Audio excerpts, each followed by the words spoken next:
A paz do Senhor, queridos e amados irmãos, que bênção de Deus estar aqui mais uma vez com os irmãos para mais uma pré-aula da Escola Bíblica Dominical. Hoje a lição de número 10. E eu louvo a Deus pela vida dos nossos irmãos, tanto professores como alunos da Escola Bíblica Dominical. E eu quero falar para vocês que eu vou abrir mão daquelas dicas que eu dou aqui, aquelas dicas pedagógicas, porque alguns irmãos estão dizendo que está ficando meio confuso o início da lição. Então, a partir de agora, eu vou gravar separadamente as dicas, tá certo? Então, vamos para a aula, né? Vamos ser bem objetivos a partir de agora e já partir para a nossa aula em nome de Jesus. Queridos, a lição de hoje é a lição de número 10, a lição que tem por título Nossa segurança vem de Deus. Lição 10 desse segundo trimestre da Escola Bíblica Dominical do ano de 2022 e estamos felizes por isso.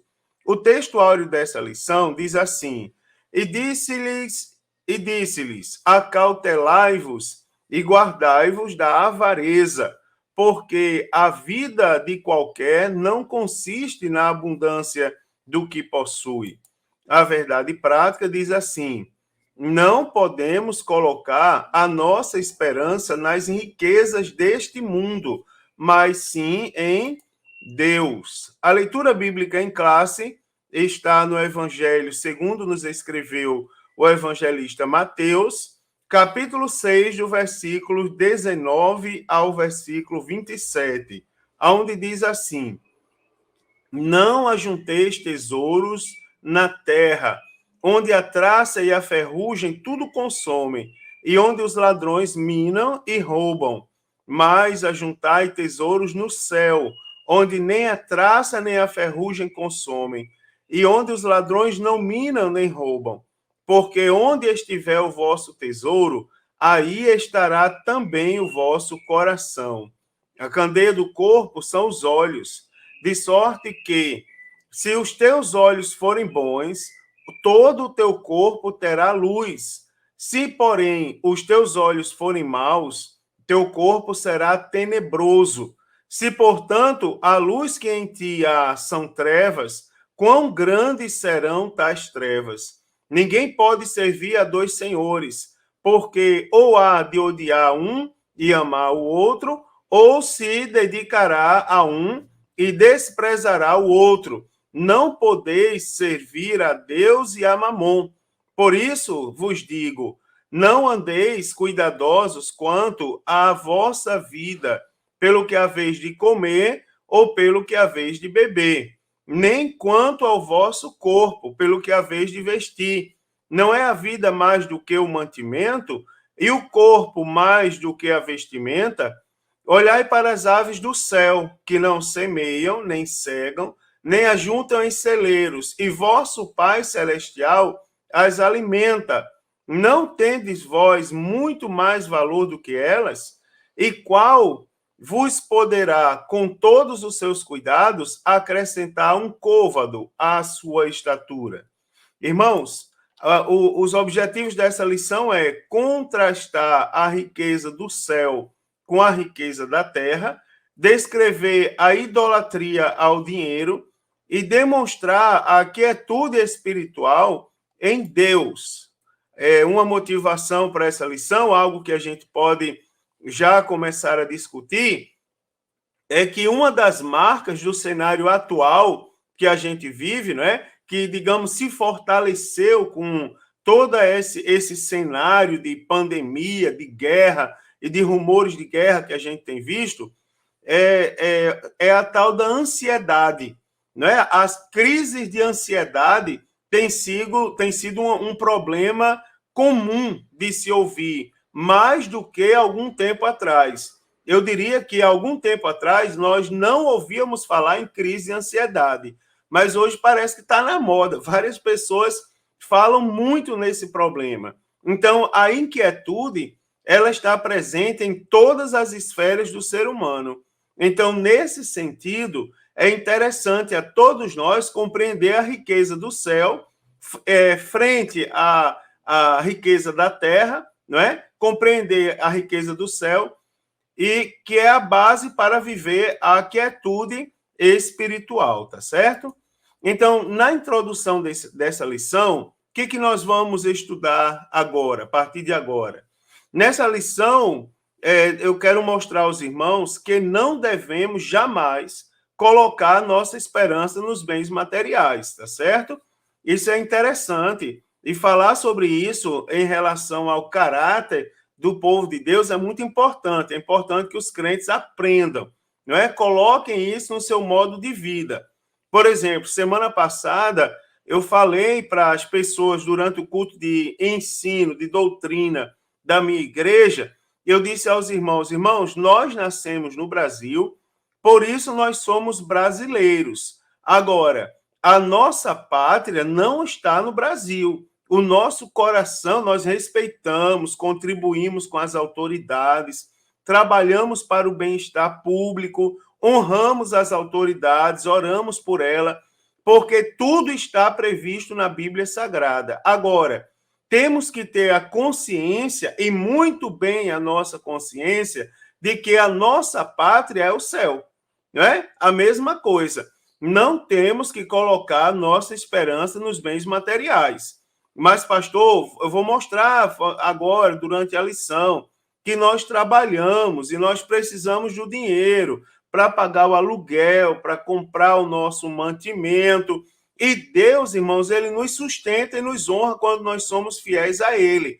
Agora, a nossa esperança não está nos bens materiais.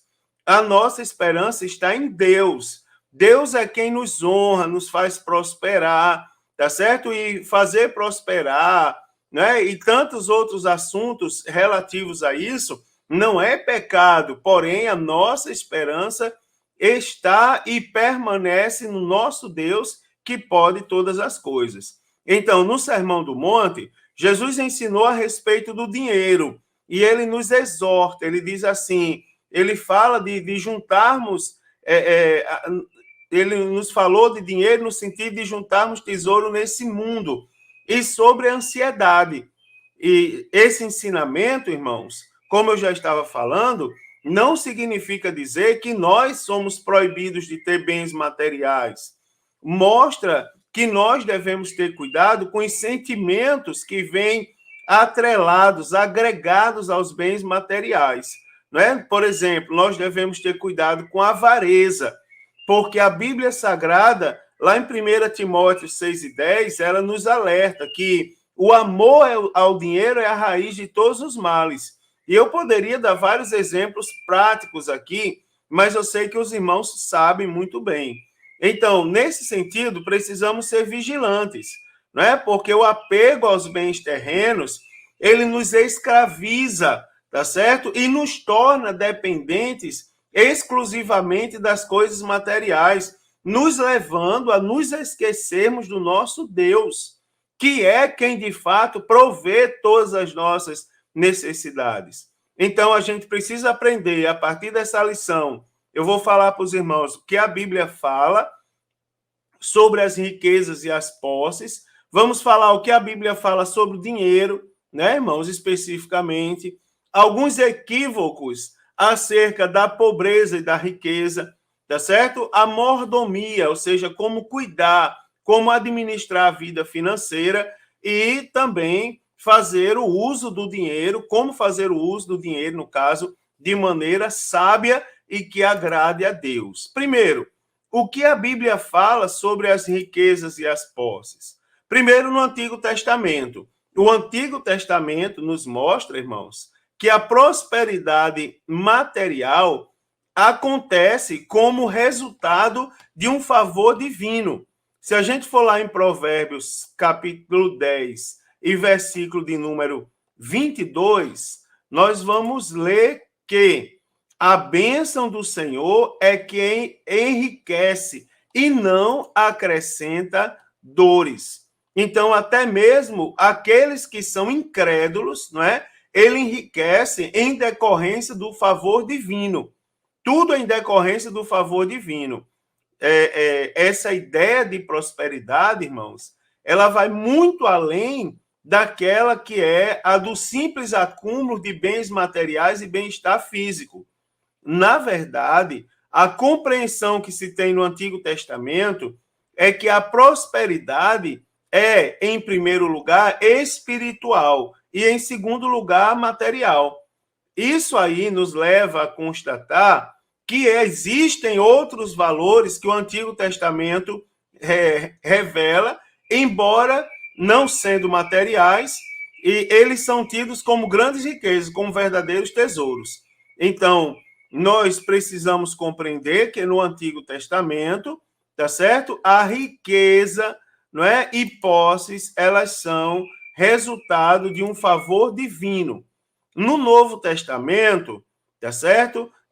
Primeiro, nós vamos pegar a frase aqui de um autor, né, Perrat, que ele diz assim: no Novo Testamento tem muita coisa a dizer sobre a riqueza, mas em nenhum lugar ela é apresentada como algo que deva ser buscado. Em vez disso, quase sempre a riqueza é apresentada como armadilha ou um perigo. O que isso significa dizer? Assim, primeiro eu quero colocar para os irmãos, nesse sentido, sobre riquezas e posses no Novo Testamento, que possuir bens e ter dinheiro é uma coisa boa. A riqueza em si, ela não é má, tá certo? A riqueza em si não é uma maldição. Agora, o que fazemos com ela pode sim transformar-se em algo danoso. Então, a Bíblia, ela não condena o dinheiro, ela fala acerca do amor ao dinheiro e a não aquisição dele. Por exemplo, sobre o amor ao dinheiro, vamos lá, eu acabei de citar os irmãos. 1 Timóteo, capítulo 6, versículo de número 10, está escrito assim, ó: porque o amor ao dinheiro é a raiz de toda espécie de males. E nessa cobiça, alguns se desviaram da fé e se transpassaram a si mesmo com muitas dores. Também, irmãos, a não aquisição do dinheiro está previsto na Bíblia. Efésios capítulo 4, versículo de número 28, onde está escrito assim, ó: aquele que furtava, não furte mais. Antes, trabalhe fazendo com as mãos o que é bom, para que tenha o que repartir com o que tiver necessidade. Então, fala acerca de que nós devemos trabalhar para fazer honestamente com a nossa mão, né, irmãos? E ganhar o nosso dinheiro como fruto do nosso trabalho.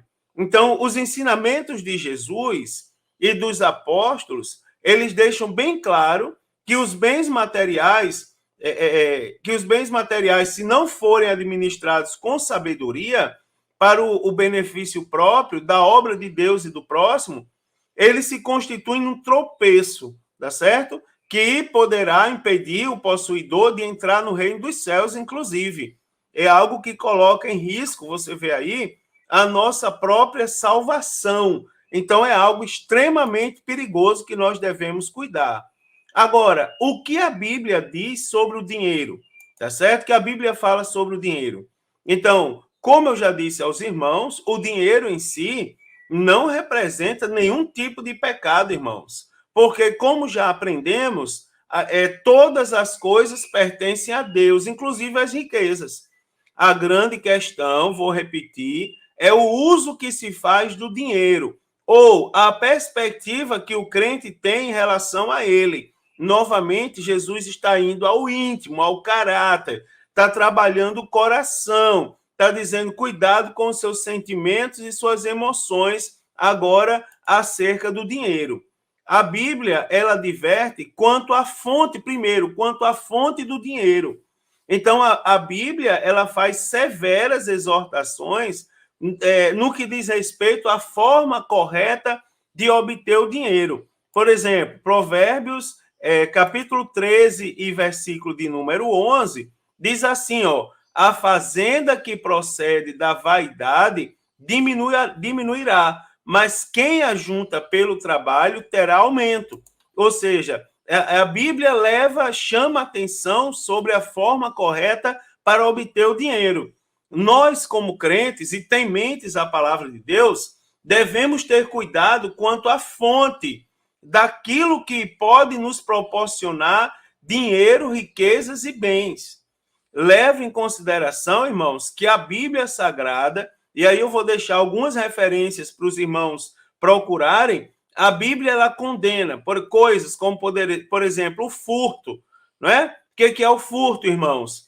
O furto é subtrair alguma coisa de outra pessoa sem o uso da força, né? Ou de ameaça ou de grave ameaça.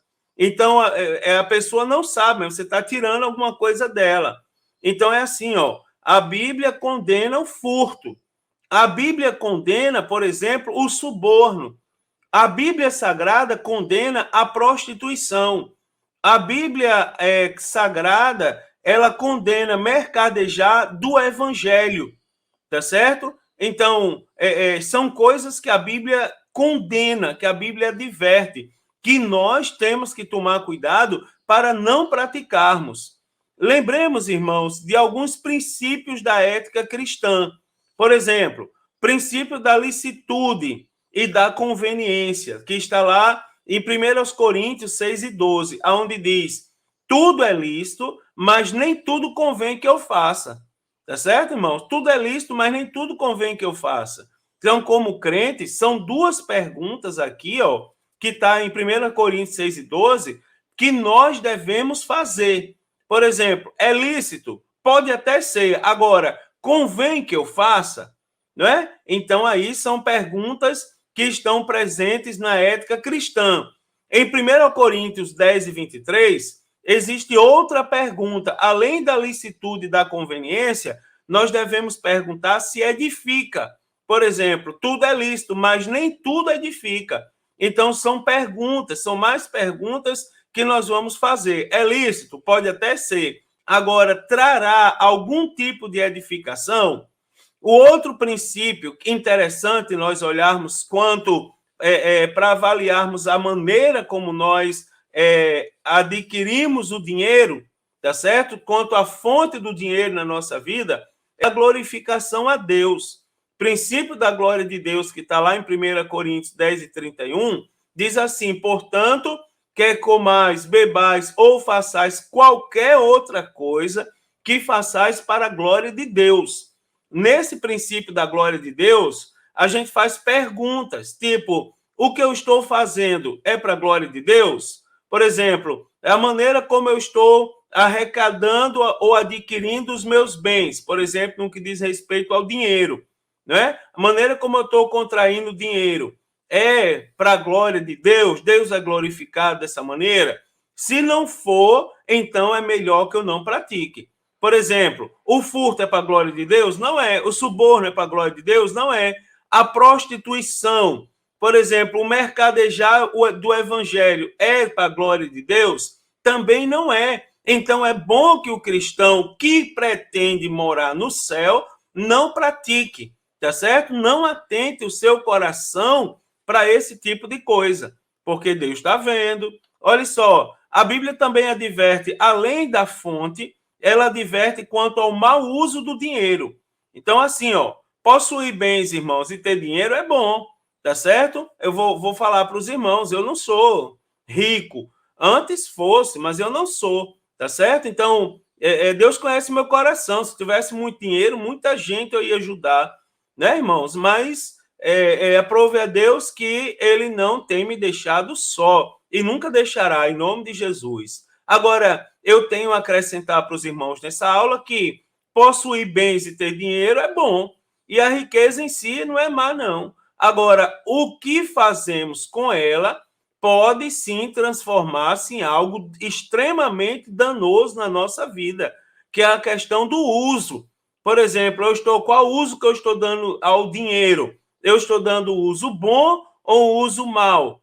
Então, os ensinamentos de Jesus deixam bem claro, irmãos, que os bens materiais, se não forem administrados com sabedoria, para o benefício próprio, né, para o benefício da obra de Deus e para o benefício do próximo, então ele se constitui num tropeço, não é? E esse tropeço poderá inclusive impediu o possuidor do dinheiro de entrar no reino dos céus. Isso é terrível, não é? No Evangelho segundo escreveu Marcos, capítulo 10, versículo de número 23, está escrito assim, ó. Está escrito: então Jesus, olhando ao redor, disse aos discípulos: quão dificilmente entrarão no reino de Deus os que têm riqueza. Você observa, Jesus não está condenando, né, irmãos, aquelas pessoas que têm riqueza. Ele está fazendo menção ao mau uso da riqueza. Então, a gente tem na Bíblia, ó, Nabal, um rico fazendeiro do Antigo Testamento, ele negou se ajudar Davi quando Davi precisou. Está registrado lá em 1 Samuel. Tá certo? O filho pródigo gastou a herança do pai com pecado. Está lá no Evangelho segundo escreveu Lucas. Outro rico que se vestia de púrpura, enquanto Lázaro jazia à sua porta comendo migalhas. Não é? O rico insensato se preocupou apenas com seu bem-estar material e esqueceu da sua alma. Então, são exemplos de mau uso, de má administração do dinheiro, daquilo que Deus nos proporcionou ter, tá certo? Jó nos deu exemplo aliviando o sofrimento alheio. Jó 29 e 13, Jó 29 e 13 está escrito da seguinte maneira, ó. Jó 29, versículo de número 13 diz: a bênção do que ia perecendo vinha sobre mim, e eu fazia que jubilasse o coração da viúva. Então você observa, Jó, ele nos deu exemplo aliviando o sofrimento alheio, ajudando a viúva, não é? A Bíblia também nos adverte, não só quanto à fonte e ao mau uso, mas ela também nos adverte quanto ao apego ao dinheiro. Quando ela diz assim, ó, de fato, né, irmãos, a Bíblia, ela condena o amor ao dinheiro. Quando ela diz que o dinheiro, o amor, o apego ao dinheiro, é a raiz de toda espécie de males, e não a justa aquisição dele. Então, a Bíblia condena também, quanto ao apego ao dinheiro, a confiança nas riquezas, a avareza, não é, irmãos? O orgulho, o egoísmo, não é? Para você que não sabe a diferença entre essas palavras, avareza, irmãos, é a qualidade de quem é avarento. É aquele que tem o apego excessivo, é aquele que tem a falta de generosidade, é o mesquinho, tá certo? É o sovino, tá certo? Popularmente chamado, é aquela pessoa sovina. O orgulho, não é? Uma pessoa orgulhosa é aquela. Orgulho, irmãos, é a característica daquele que. Aquele que tem orgulho, vamos supor, deixa eu ver aqui a palavra correta. É aquele que nesse caso, no termo pejorativo, ele diz respeito a um sentimento excessivo de contentamento que uma pessoa tem de si mesmo, de acordo com suas características. Tá certo? Esse sentido ele se torna pejorativo quando ele impede que a pessoa reconheça seus próprios erros. Ou seja, ele é tão orgulhoso com aquilo que ele tem, no caso do dinheiro, que aquele apego ao dinheiro faz com que ele não veja os seus defeitos, tá certo? E também temos outra palavra aqui, que é o egoísta, tá certo? Ou o egoísmo, né? O egoísmo, irmãos, egoísmo é aquele amor exagerado aos próprios interesses, tá certo? É o exclusivismo que leva uma pessoa a se tornar como referência de tudo. É o orgulhoso, ele se coloca ali como, aliás, o egoísta, ele se coloca ali como o orgulhoso, ele fecha os olhos para os próprios defeitos. O egoísta, ele se coloca como centro das atenções, não é? Ele se coloca como centro das atenções. Ele está pouco ligando para o que são ou para o que falam as outras pessoas. A riqueza do céu e a riqueza da terra. Olha só, irmãos, é uma conciliação, biblicamente falando, praticamente impossível, né? Então, quando nós aceitamos Jesus, nós somos novas criaturas. E como novas criaturas, nós temos que ter cuidados, alguns cuidados na nossa vida. Por exemplo, nós não podemos permitir passos retroativos. Nós não podemos dar passos para trás. Então, como novas criaturas que nós somos, nós não devemos novamente ser dominados por algo tipo as concupiscências dos olhos e a soberba do mundo.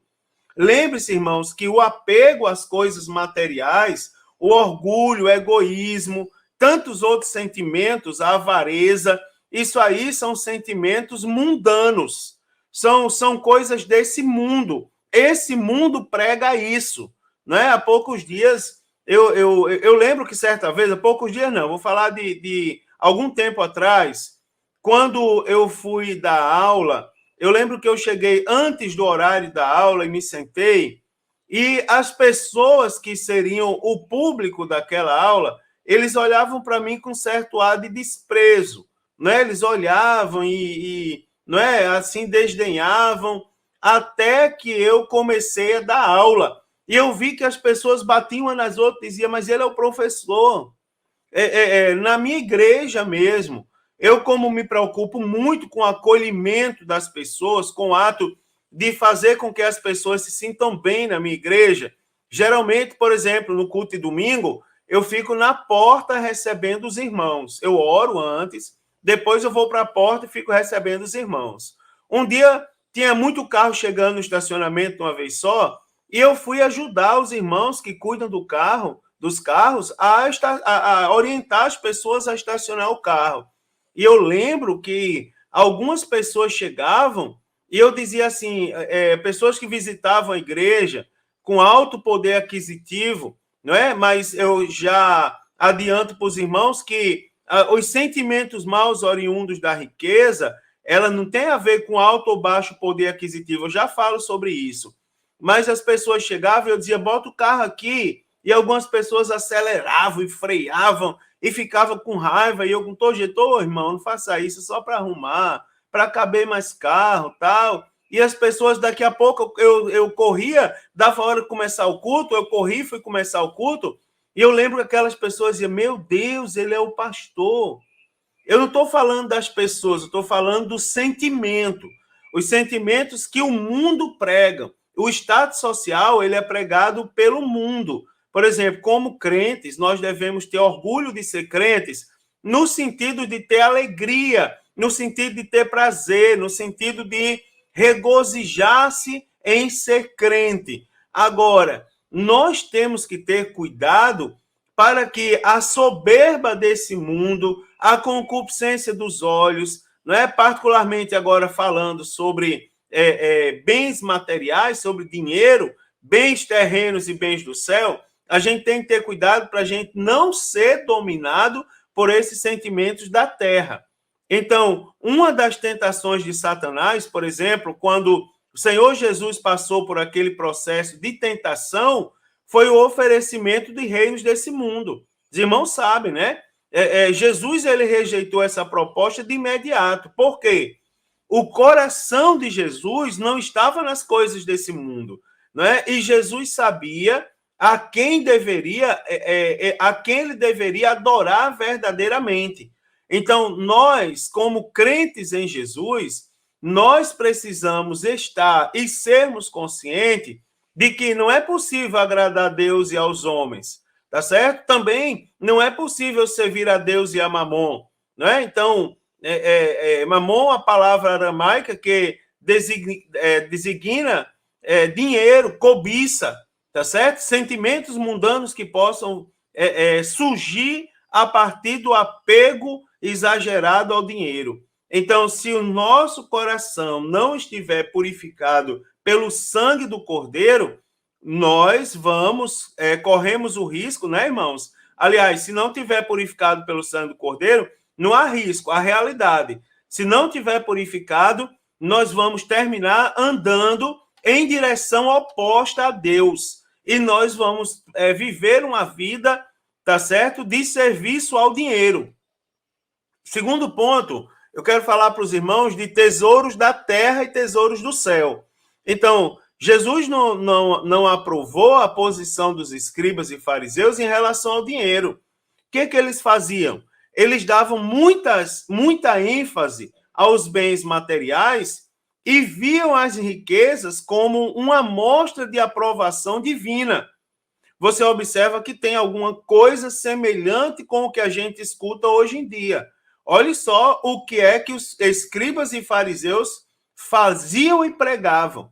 Eles davam ênfase aos bens materiais e viam as riquezas como amostra da aprovação divina. Então, Jesus confrontou o pensamento dos escribas e fariseus nesse sentido, fazendo uma distinção entre os tesouros do céu e os tesouros da terra. Foi que Jesus mostrou que os bens materiais, eles não são um sinal de que Deus está aprovando nossas atitudes e conduta, tá certo? Isso aqui que fique bem claro. Os bens materiais que nós temos, eles não são sinal de aprovação de Deus. Por quê? Porque são coisas transitórias, né, irmãos? Que podem ser destruídos pela traça, pela ferrugem, pode ser levado pelos ladrões.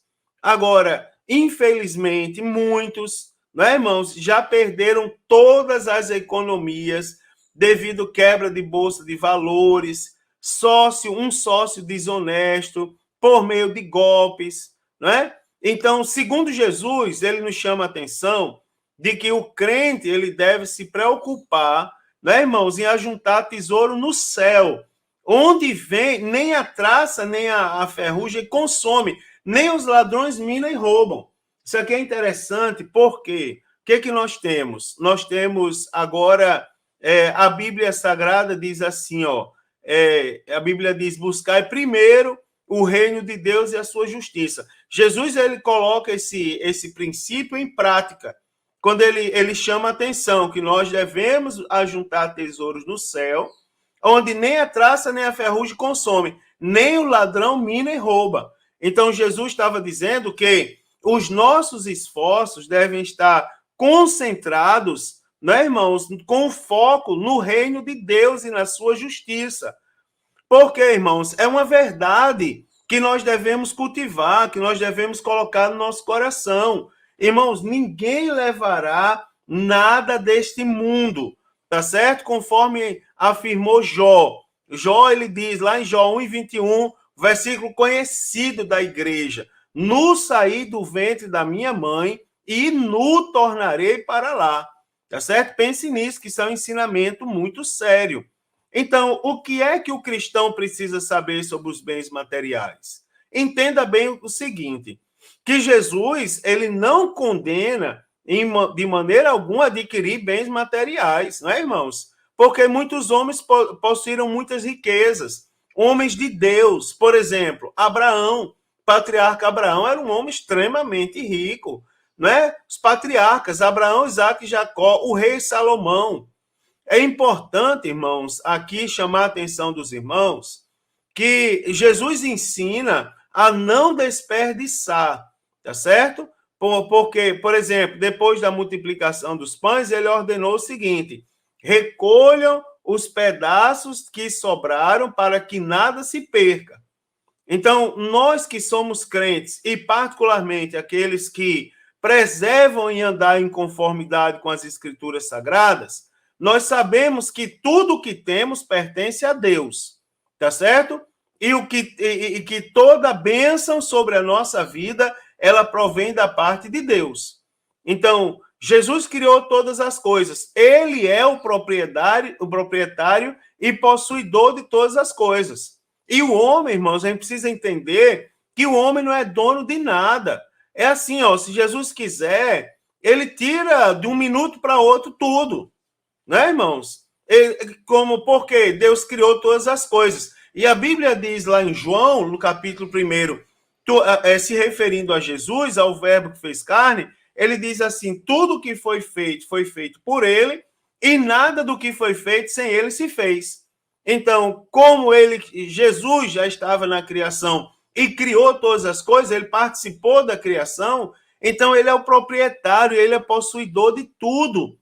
O homem não é dono de nada, irmãos. Olha só, como crentes, como deve ser o nosso pensamento.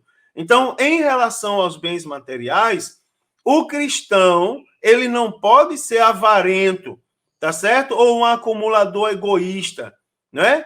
Nós precisamos ser como os crentes do primeiro século, né? Cujo coração e alma era um e todas as coisas lhes eram comuns, tá certo? Administrar bem as coisas para si próprio, para a obra de Deus e também para o próximo, né? Acerca da idolatria ao dinheiro. Primeiro, o coração no lugar certo.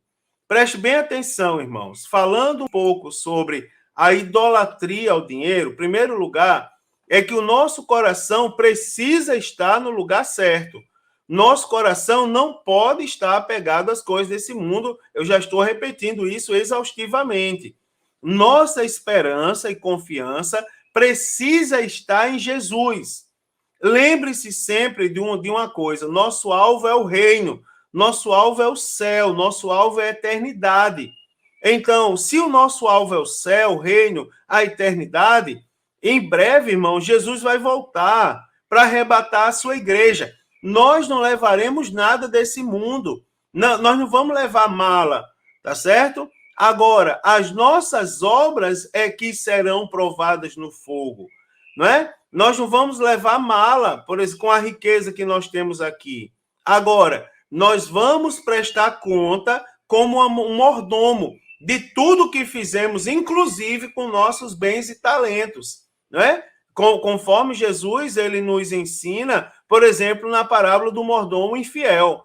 Não é, irmãos? Aí vem uma pergunta: como nós estamos administrando, né? Semana passada eu mostrei para os irmãos, interessante, antes de concluir a pergunta, é que eu mostrei aos irmãos semana passada que nós devemos ter cuidado com a oração, levando em consideração que Jesus deixou o modelo de como nós orarmos, não que nós vamos repetir e a oração vai deixar de ser espontânea, mas o modelo, o que deve ter no nosso diálogo com Deus, Jesus deixou bem claro nos seus ensinamentos.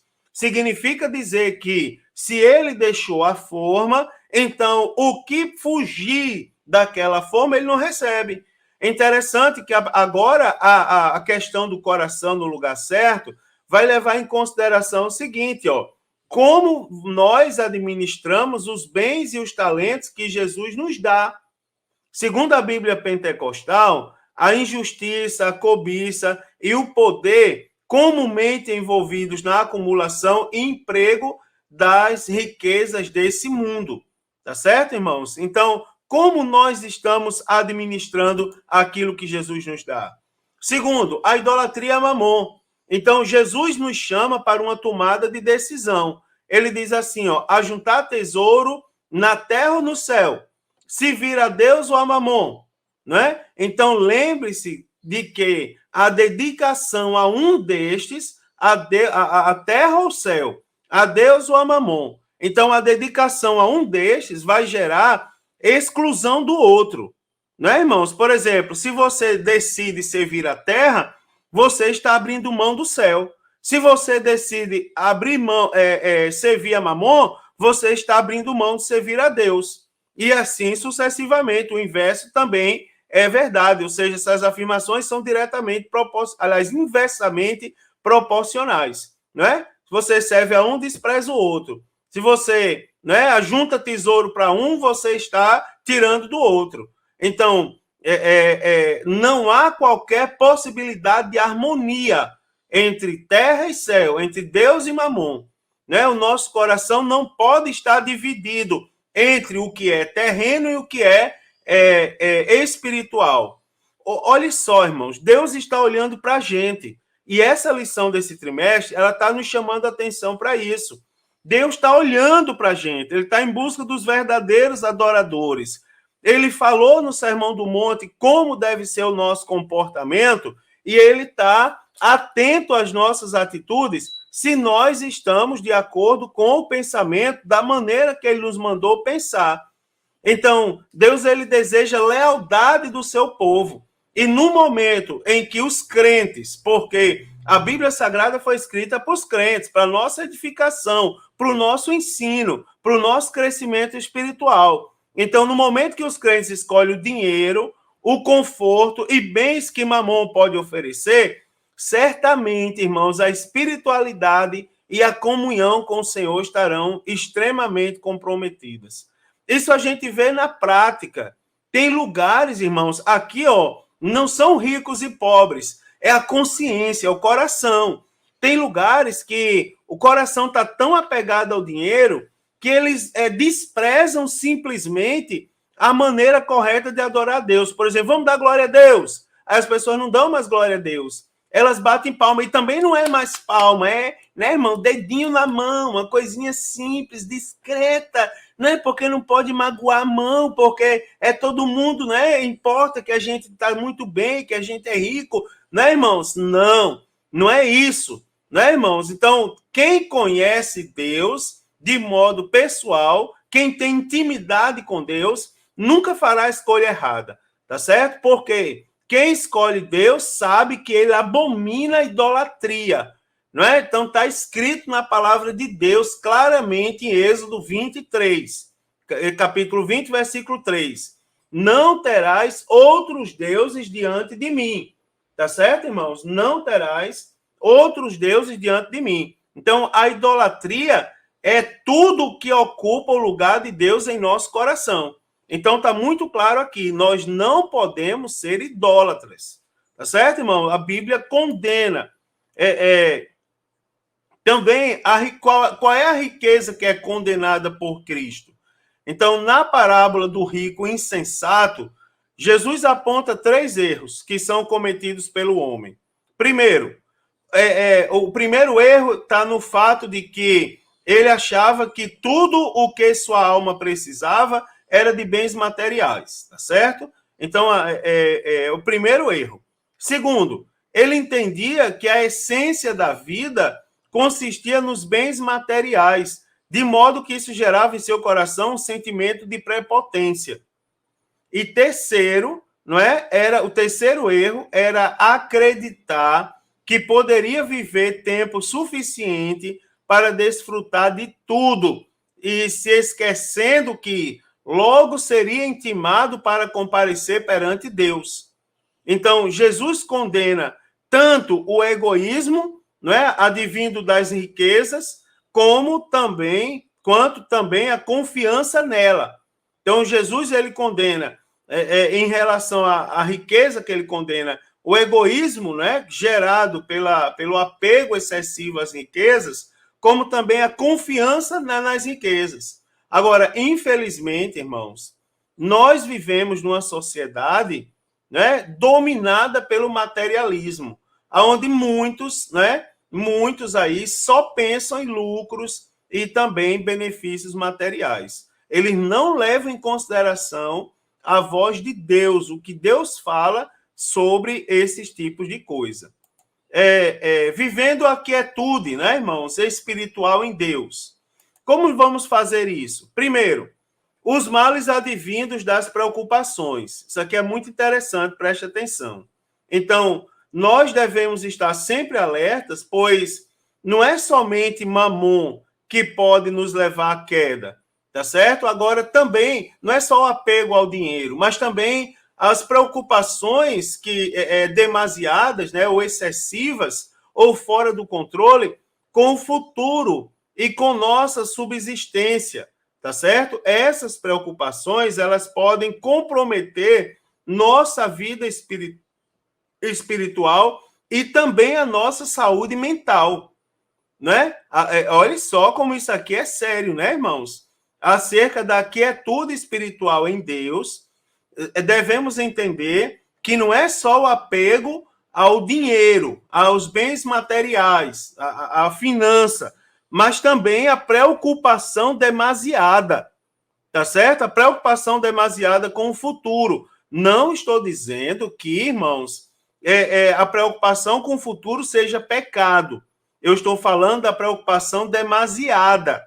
Essa preocupação demasiada, ela pode comprometer tanto a nossa vida espiritual como também a nossa saúde mental.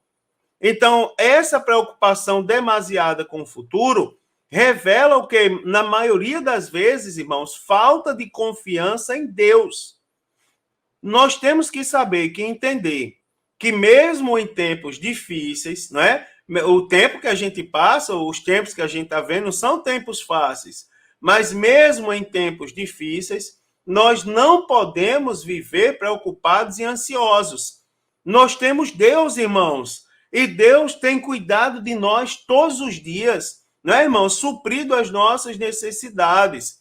No Salmos 23, verso 1, diz: o Senhor é o meu pastor e nada me faltará. Deus já nos concedeu a salvação, né, irmãos? Agora, o mesmo Deus que nos salvou, acredite, ele vai prover tudo quanto nós precisamos, não é?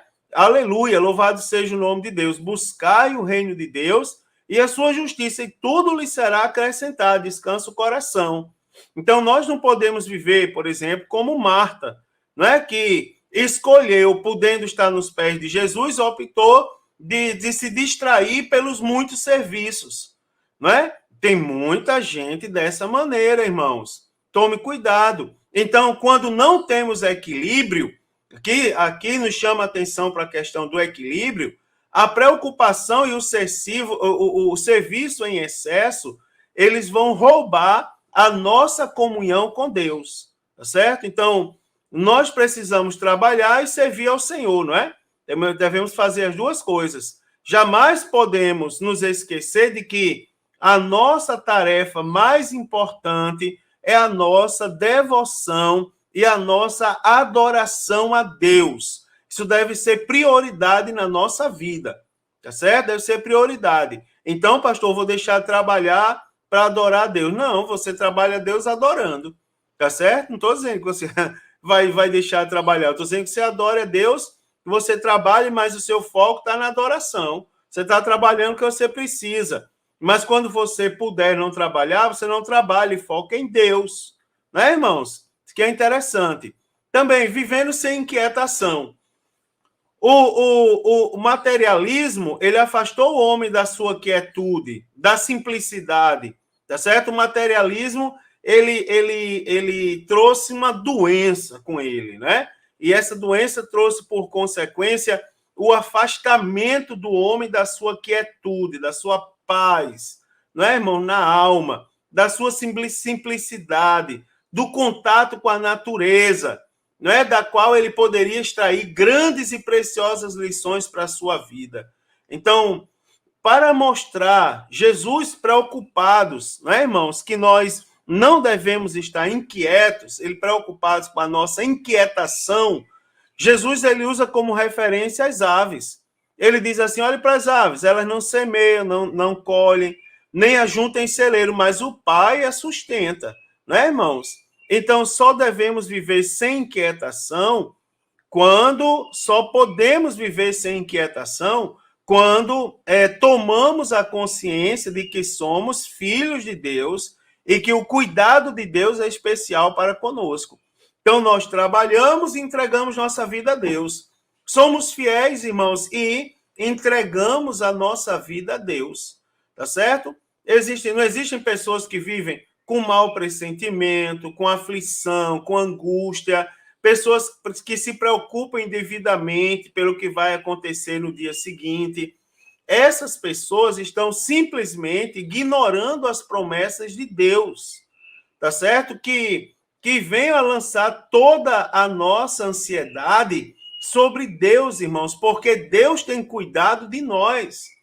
O que a gente faz? A gente coloca diante de Deus os nossos sonhos, os nossos projetos, os nossos anseios. E o nosso Deus, irmãos, é poderoso para nos dar vitória em tudo. Então, nós temos que viver sossegados em Deus. Uma afirmação dessa lição é o quê? não viva inquieto, preocupado, em aflição, gastando sua energia naquilo que pode prejudicar a sua saúde, não é? Nós devemos viver antes como? Sossegados, quietos, confiando no Todo-Poderoso, não é, irmãos? Nós não podemos modificar ou acrescentar nada com as nossas preocupações. Então, Jesus, ele nos ensina, não é, que Deus cuida das aves, dos lírios do campo, não é? De modo que nem mesmo Salomão, com toda a sua riqueza, se vestiu tão bem quanto elas, tá certo? Então, as lindas flores, irmãos, lembrem que elas são transitórias, são efêmeras, logo elas se tornam inexistentes. Mas se o cuidado divino está direcionado para essas pequenas coisas, ele não cuidará ele dos seus filhos. Então, para viver a quietude, como crentes, o que é que nós precisamos? Buscar o reino de Deus e a sua justiça. Lembre-se, qual é a marca do tempo atual? O imediatismo, a ansiedade, tá certo? Nós precisamos o que, irmão? Valorizar mais a quietude, a calma que vem de Deus. Interessante que eu tenho uma experiência para compartilhar com vocês aqui sobre a vida espiritual, sobre a vida devocional, levando em consideração isso que eu estou falando, é que eu tenho alguns grupos que eu mando a leitura diária da Bíblia Sagrada. E algumas pessoas, todos os anos, é terrível. As pessoas, elas entram no grupo, lotam o grupo no mês de dezembro, fazendo a promessa de que vão fazer a leitura da Bíblia Sagrada, só que depois de um tempo elas começam a sair. E eu comecei, eu sou bem, minha formação é científica, aliás, eu comecei a pesquisar o motivo pelo qual as pessoas estavam desistindo de ler a Bíblia. Tem pessoas que diziam, não, pastor, eu estou lendo, eu recebo no celular e eu leio, por exemplo, no ônibus, quando estou indo para o trabalho, mas a maioria diziam assim, pastor, eu desisti de ler a Bíblia porque eu não suporto mais sentar para ler a Bíblia. Eu acho que, quer ver um negócio que o pastor ia me ajudar para eu ler a Bíblia, comece a gravar a Bíblia em áudio e mandar para mim. Ou seja, as pessoas querem tudo pronto. Elas não querem mais sentar, elas querem tudo pronto, um passe de mágica. É uma dos males, por exemplo, provenientes da tecnologia. Eu não estou dizendo que a tecnologia não é de Deus. Eu tive um pastor que ele me ensinou muito. Ele disse assim, uma vez eu fui perguntar para ele, pastor, o senhor concorda com isso na obra de Deus? Ele disse assim, Mário, toda e qualquer, na época a gente estava começando a fazer transmissões pelo YouTube, né? Foi alguns anos atrás, quando o YouTube começou a ser popularizado. A gente começou a fazer transmissões ao vivo, tal, aquilo era novidade. E aí eu perguntei, pastor, você acha que isso é de Deus? Ele disse, ó, todo e qualquer recurso que ajude, que some, né, de forma prudente a propagação do evangelho pelo mundo, é bem-vindo. É só a gente saber fazer uso. Então, eu não estou dizendo que a tecnologia não é de Deus. Eu estou dizendo que, às vezes, se ela não for bem exercitada, ela pode trazer como consequência sentimentos tipo imediatismo e ansiedade. Né, irmãos? Nós nos tornamos imediatistas. Eu não vou ler a Bíblia porque eu não tenho tempo para sentar para ler a Bíblia. Eu só quero agora, se for em áudio, ir lá no 1.5 ou no 2.0 do WhatsApp para eu não perder tempo. Então, a calma vem de Deus, tá certo? Agora, particularmente falando, também, irmãos, na preocupação com esse mundo, a calma vem de Deus. É em Deus que nós, crentes, vamos encontrar descanso. Preste atenção agora, como isso aqui é interessante, acerca de alguns equívocos no que diz respeito à pobreza e à riqueza. Veja só, primeiro, alguns equívocos. E aí, ó, falando sobre equívocos, eu posso dizer aos irmãos que eles não são poucos, tá certo? E são cometidos por cristãos. Cristãos, eles estão cometendo coisas terríveis no que diz respeito à sua visão quanto à pobreza e à riqueza. Particularmente, eu vou dizer uma coisa a vocês, com toda sinceridade, é uma falta de Bíblia. Então, preste atenção a 4 extremos que vão ser citados aqui. 4 equívocos terríveis, não é? Acerca da pobreza e da riqueza. Primeiro equívoco, a pobreza é sinal de santidade, tá certo? Então, o monasticismo é um movimento religioso surgido a partir do cristianismo. Ele difundiu a ideia de que um cristão pode ser considerado piedoso, não é, para agradar a Deus. Um cristão, para ser considerado piedoso, ou seja, para ele agradar a Deus, ele deveria viver isolado da sociedade e abrir mão de tudo que possuía, viver em pobreza. Preste atenção, irmão, que isso é sério. Essa visão, ela encontra-se totalmente distorcida da palavra de Deus. Não é? Visto que a pobreza não pode aferir o caráter de um servo de Deus. Ou seja, um servo de Deus não pode ter o seu caráter medido pela pobreza ou pela riqueza. Um autêntico crente em Cristo Jesus, salvo, ele é conhecido por sua fé e por suas obras, e também pelo fruto que ele produz. Não é, irmãos? Porque ele é conhecido pela fé, pela graça sois salvos, por meio da fé. Tá certo? A fé sem obras é morta. Quer ver? Eu vou citar agora. O fruto do Espírito é o amor, a paz, a alegria, a longanimidade, a benignidade, a fé, a mansidão, a temperança. Então, o crente é conhecido por essas coisas, e não pela riqueza ou pela pobreza, tá certo? Segundo, a pobreza é sinal de pecado. Se a pobreza é sinal de santidade e está contrária à palavra de Deus, também é contrário que a pobreza é sinal de pecado. Esse é um pensamento, observe, completamente antagônico. Né? Eu usei aqui uma figura de linguagem para tornar a coisa bem extrema, completamente antagônico ao primeiro. Então, se a pobreza não pode ser evidência de uma vida piedosa, também não é evidência de uma vida de pecado. Por exemplo, estaria em pecado o mendigo Lázaro, que morreu e foi ao seio de Abraão? Ou estaria debaixo da maldição o apóstolo Paulo, que passou fome, frio e nudez? Não é, irmãos? Teria o Filho de Deus pecado por ter preferido ser pobre, né, para que pudesse enriquecer os outros? Então, é muito claro que não. Então, cuidado com esses extremos, com esses equívocos. Agora, falei sobre a pobreza, agora vou falar um pouco sobre a riqueza. A riqueza também é sinal de santidade, então é um pensamento defendido, mais defendido por aqueles que pregam a teologia da prosperidade, os adeptos a esse tipo de teologia, tá certo? É um ponto de vista, irmãos, completamente contrário ao que diz a Bíblia Sagrada. A Bíblia ensina a prioridade pelas coisas que são do céu. A Bíblia condena a riqueza mal adquirida, a avareza, tá certo? O amor excessivo a essas coisas, que na Bíblia Sagrada é classificado como idolatria. Então, a Bíblia condena esse tipo de coisa. Também a riqueza não é sinal de pecado. Riqueza não é sinal de santidade, também não é sinal de pecado. Então, se não encontramos base bíblica para a teologia da prosperidade, também não vamos encontrar base para a teologia da miséria. Tá certo, irmãos? Que procura o quê? Demonizar posse de bens materiais. Lembra-te de Jó, um homem riquíssimo de bens materiais. Agora, o que é que Jó tinha em particular? Jó tinha o seu caráter. Ele era justo e íntegro. Ou de Abraão, pai da fé, tá certo? Que era possuidor de grandes riquezas. E não era um homem que vivia em pecado. Era um homem íntegro também. Então, os que defendiam essa ideia de que riqueza é sinal de pecado, eles tropeçam numa declaração paulina, do apóstolo Paulo, né? Que citando-a de forma equivocada.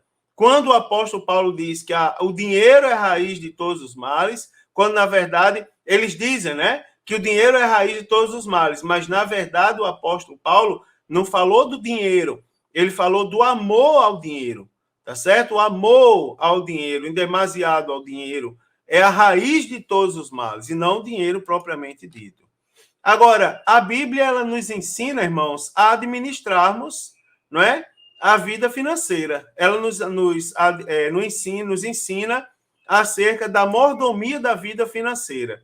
Então, um dos aspectos do fruto do Espírito é justamente a temperança, ou domínio próprio, tá certo? Que também pode ser traduzido por equilíbrio.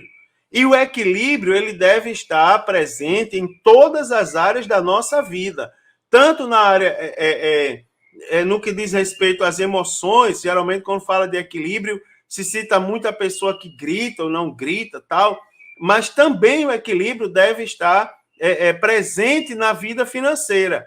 Preste atenção uma coisa. Quando eu falo de equilíbrio na vida financeira, por exemplo, eu vou citar aqui o desperdício, não é? Um sinal de equilíbrio, evitar o desperdício.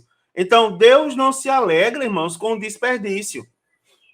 Quando Deus mandou que sacrificasse o cordeiro da Páscoa, se a família fosse pequena, deveria agregar-se a outra, para que comesse juntas, a fim de não estragar a comida.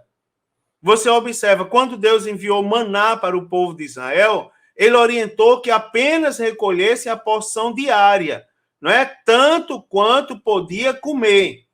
Você observa que Jesus também, quando multiplicou pães e peixes, ele ordenou, depois que a multidão comeu, que as sobras fossem recolhidas, ou seja, evitando desperdício, tá certo? Segundo ponto da mordomia em relação à vida financeira, planejar os gastos, né, irmão? Sentar e planejar os gastos. Jesus deixou claro que o crente só deve iniciar um empreendimento depois de planejar, depois de ter a certeza que ele vai conseguir concluir aquele empreendimento, não é, irmãos? Ainda que nesse texto ele estivesse falando sobre a sua responsabilidade em segui-lo, esse princípio ele é perfeitamente útil para as demais áreas da nossa vida, inclusive para a área financeira, né, irmãos? Nós devemos planejar e ter certeza, planejar ali certinho para sermos empreendedores. Uma das características de um empreendedor, e a base do empreendedorismo é a Bíblia Sagrada, tá certo? Uma das características do bom empreendedor é a capacidade de ter iniciativa, né? E aí algumas pessoas que não têm conhecimento do assunto param aí. Eu tenho iniciativa, sou empreendedor. Não necessariamente. O empreendedor ele tem iniciativa, mas ele também tem acabativa. Ou seja, ele inicia um projeto de forma espetacular e ele cuida para que esse projeto que ele iniciou seja concluído também de forma espetacular. Tá certo, irmãos? Que é a característica do verdadeiro empreendedor. Terceiro, economizemos o máximo. Então, dentro das possibilidades, o crente deve ter uma reserva financeira, né, irmãos? Visando os dias maus. Por exemplo, quer maior exemplo do que a administração de José na terra do Egito?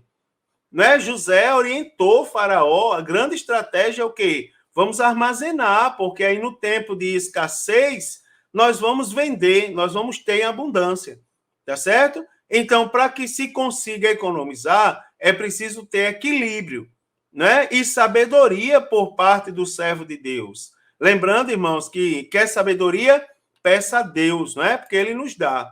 E por último, fazendo uso do dinheiro de forma sábia, né? Isso aqui é muito interessante a todos nós. Eu vou terminar nesse último ponto aqui. Batista ele nos diz o seguinte: a saúde financeira não depende de quanto ganhamos, mas de como gastamos, né, o que ganhamos. Então, algumas dicas aqui, irmão, de como usar de forma sábia o nosso dinheiro. Primeiro, é dar prioridade o quê? A manutenção, a provisão familiar, tá certo? Então, lembre-se que é responsabilidade do pai, biblicamente falando, ser o provedor do lar, podendo, se necessário, caso necessário, ser auxiliado pela esposa. Então, a Bíblia Sagrada orienta que os pais devem preocupar-se com o futuro dos filhos, como também com o bem-estar dos demais parentes, quando for necessário, né? Segundo, primeiro, mantendo a provisão familiar. Segundo, contribuindo para a obra de Deus. Né, irmãos? Aqui uma parte polêmica, mas necessária, né? Está na Bíblia Sagrada. A palavra dízimo, ela traz por significado o quê? A 10ª parte de uma importância ou quantia. Né, irmãos? O dízimo é uma oferta. O dízimo ele não pode ser visto. O dízimo é pregado por alguns que não têm conhecimento da palavra de Deus. Ele é pregado como um imposto. Ele é pregado como uma obrigação. Na verdade, o dízimo não é uma obrigação. O dízimo é uma questão de fé. Nós devemos pregar o dízimo e ensiná-lo como fé. Né, irmão? Você tem fé em Deus, na Bíblia Sagrada? Então, saiba que para aquele que é dizimista, a obra de Deus, a palavra de Deus reserva bênçãos. Né? O devorador será repreendido. Né, irmãos? O mal, a promessa de prosperidade para quem é um dizimista fiel. Não é? É uma prova de fidelidade para com Deus. Malaquias ele chega a dizer assim: roubará o homem a Deus? Não é? Como é que pode, irmãos, um homem roubar a Deus? Sim. Como? Nos santos dízimo e oferta. Lá no Novo Testamento, a gente também tem que observar o quê? Tem uma passagem, aquela passagem da oferta da viúva, ela é interessante, porque ela diz assim, que Jesus estava naquele lugar observando a maneira como as pessoas ofertavam. Você vê, o que Jesus estava observando? A maneira como as pessoas ofertavam. Aí ele olhou para aquela mulher e comentou com um de seus discípulos. Está vendo aquela mulher? Ela deu mais do que muitos ali, porque muitos ali estavam dando o que sobrava. Ela, porém, deu de coração, de tudo que tinha. Não é? Então, o dízimo é uma oferta entregue voluntariamente à obra de Deus. Tá certo, irmãos? E o dízimo se constitui da 10ª parte da renda. É um ato de fé, de amor, de devoção. Não é aquele que tudo nos concede. E também um ato de fidelidade. Então, a prática do dízimo, irmãos, está registrado lá na lei, né? Está registrado nos livros poéticos. Aliás, o dízimo está registrado antes da lei, inclusive. Lembra que o patriarca Abraão deu o dízimo a Melquisedeque? Né? Também o dízimo está registrado na lei, também nos livros poéticos, também o dízimo está registrado nos livros proféticos, nos evangelhos e também nas epístolas. Então, em toda a Bíblia Sagrada, nós temos exemplos práticos, né, irmãos? E de sobra do que acontece, das bênçãos oriundas da nossa fidelidade para com Deus. Terceiro, como administrar bem as finanças, pagando as contas pontualmente, né? Então, é necessário que sejamos cumpridores de nossos compromissos. Comprar e não pagar é um ato típico daqueles que não temem a Deus, levando em consideração que Deus está olhando para tudo, né, irmãos? Então, nós fomos chamados para fazer a diferença, como sal da terra e luz do mundo. E as nossas atitudes nesse sentido, elas devem levar os homens a glorificar a Deus. Mateus 5,16 diz: assim resplandeça a vossa luz diante dos homens, para que vejam as vossas obras boas e glorifiquem a vosso Pai que está nos céus. Tá certo? Também, quando possível, nós devemos ajudar o próximo. Então, atender ao pobre e ao necessitado também é um preceito bíblico, né, irmãos? Então, nos dias da igreja primitiva, a igreja não só pregava o evangelho, mas também ela atendia os necessitados. É uma das missões da igreja, né? Ajudar os necessitados. Então, o apóstolo Paulo ensinou claramente que, além do sustento pessoal, nós devemos nos preocupar em aliviar o sofrimento alheio. Ser generoso, solidário, também é um dever do cristão. Agora, aqui eu só quero fazer uma observação, ou algumas, quem sabe. Por exemplo, lembre-se de não ser como os fariseus. Nós não podemos trocar trombeta, né, irmãos? Nem enganar ou fazer buscando glória própria. A orientação é, quando possível, ajudar o próximo.